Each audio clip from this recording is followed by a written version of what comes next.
I wanted to wait for all the weapons to come out to make a full breakdown of the new weapon trailers, but for whatever reason they stopped uploading them for a few days now, and I'm a bit too excited not to talk about this.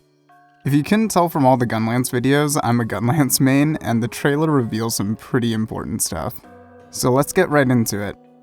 At the start of the trailer, we get a quick montage where we see a few clips of the Wormstake and Wyvern's Fire, along with the new Wirebug moves, which are pretty cool. But the thing that stood out to me was the shots of the Gunlance firing multiple times in midair. In both Monster Hunter 4 and Generations, the Gunlance could delay itself in midair by firing off a ledge or after an aerial style jump. You could combo into a slam and dodge a few moves, but you could only ever fire one shot before falling. It makes me wonder how long we can keep ourselves in the air now, because normal Gunlance would be pretty crazy if you could use the full clip. It also looks like the shots come out a bit faster, so it may have higher DPS than the ground version, but we'll have to see whether or not they adjust the damage values. Even if we can't unload the entire clip, I wonder what new mounting combos are not possible and what gets affected by airborne if it's still a skill in Rise. Anyway, after the montage, we see the hunter firing off a charge shell followed by a Wormstake, which is pretty huge. Throughout the trailer, we see new situations where the Wormstake is used outside of the combos that had to be performed in both World and Iceborne.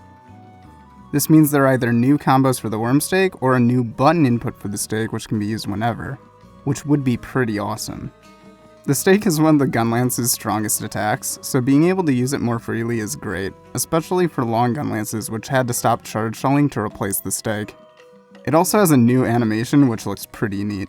The next couple of moves we see just confirm we are getting some of the quick reload combos from World, nothing too special. We also see the Wyvern's Fire, which has a new animation, but nothing too Wait, did he just block that?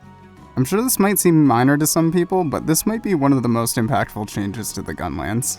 The Gunlance, unlike the Lance, doesn't have a whole lot of options to use during or after guarding, and cannot easily combo into the guarding stance. On top of that, Wyvern's Fire locks you in place, has a charge up and recoil animation, making it pretty situational. This change allows the Gunlance to have a counter that can be comboed into after a slam, which is pretty awesome.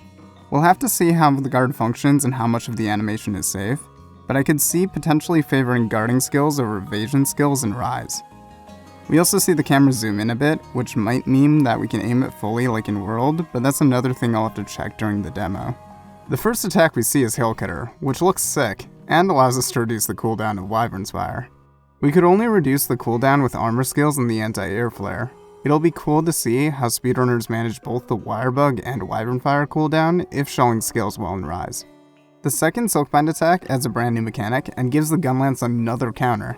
After the hunter takes a hit, the sharpness gauge slowly restores, which will help the Gunlance offset how quickly it burns through it. I wonder if it's a set amount that gets restored, or if it scales with the attack you block, or the damage you do afterwards. I've got a lot of testing to do in the demo. Overall, the changes are pretty crazy. Anyway, I hope to get another Monster Hunter 2 guide out later this week, and I'll cover the other weapons after their trailers are all officially out. I also know we've got a few new faces here, so I'll be doing a bit of an update video around Christmas to let you know what's been going on, and what I've got planned for the future. If you enjoyed the video and are new to the channel, liking and subscribing would really help the channel grow. But either way, I'll catch you guys next time.